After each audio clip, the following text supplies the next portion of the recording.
চাঁপাইনবাবগঞ্জের চর দুর্লভপুরে মাদক নিয়ে দুপক্ষের সংঘর্ষে একজন নিহতের ঘটনার মামলায় উচ্চ আদালত থেকে জামিন পেলেও নিরাপত্তার অভাবে বাড়ি যেতে পারছেন না অভিযুক্তরা। তাদের দাবি, বাদীপক্ষ তাদের জমির ফসল তুলে নিয়েছে, তারা নিজের জমিতে চাষাবাদও করতে পারছেন না। অন্যদিকে এসব অভিযোগ সম্পূর্ণ অস্বীকার করেছে নিহত ইব্রাহিমের পরিবার।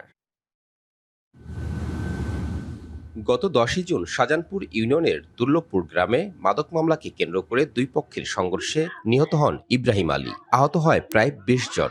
একদিন পর 46 জনের নাম উল্লেখ করে ও অজ্ঞাত 40 জনকে আসামি করে হত্যা মামলা করেন ইব্রাহিম আলীর বাবা। হত্যা মামলায় প্রধান অভিযুক্ত সহ 5 জনকে গ্রেপ্তার করে পুলিশ, যার মধ্যে 4 জন আদালত থেকে জামিন পেয়েছেন আর 37 জন আগাম জামিন নেন উচ্চ আদালত থেকে।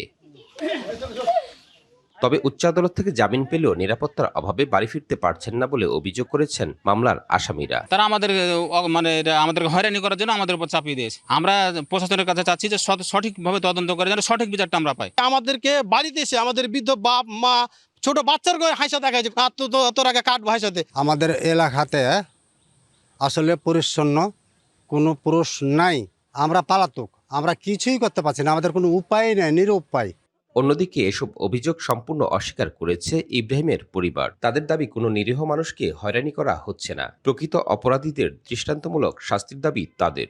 আমার ভাই কোনো অপরাধ করেনি, আমার ভাইয়ের কাছে কোনো কারোর সাথে কাজ ছিল না, কোনো দণ্ড ছিল না। আমি এখন ন্যায্য বিচারটা চাই বাপ, হাঁকে ন্যায্য বিচার কিভাবে করে দিবে বাপ, আমি এটাই নিব। এদিকে পুলিশ জানিয়েছে হত্যা মামলার তদন্ত এখনো চলমান, পাশাপাশি এলাকায় আইন শৃঙ্খলা পরিস্থিতিও স্বাভাবিক রয়েছে বলে দাবি তাদের। আসামিদের পক্ষ থেকে এরকম কোনো অভিযোগ আমরা এখনো পর্যন্ত পাইনি। যেহেতু তারা জামিনে আছে, যে কোনো সময় তারা যদি সংক্ষুব্ধ হয়ে থাকে আমাদের আইনের আশ্রয় নিতে পারে, আমাদের থানা পুলিশ আছে এবং এমনকি আমাদের কাছেও আসতে পারে। মামলার বাকি আসামিদের আইনের আওতায় আনতে অভিযান অব্যাহত রেখেছে বলে জানায় police. Sourav Habib, DBC news, Rajshahi.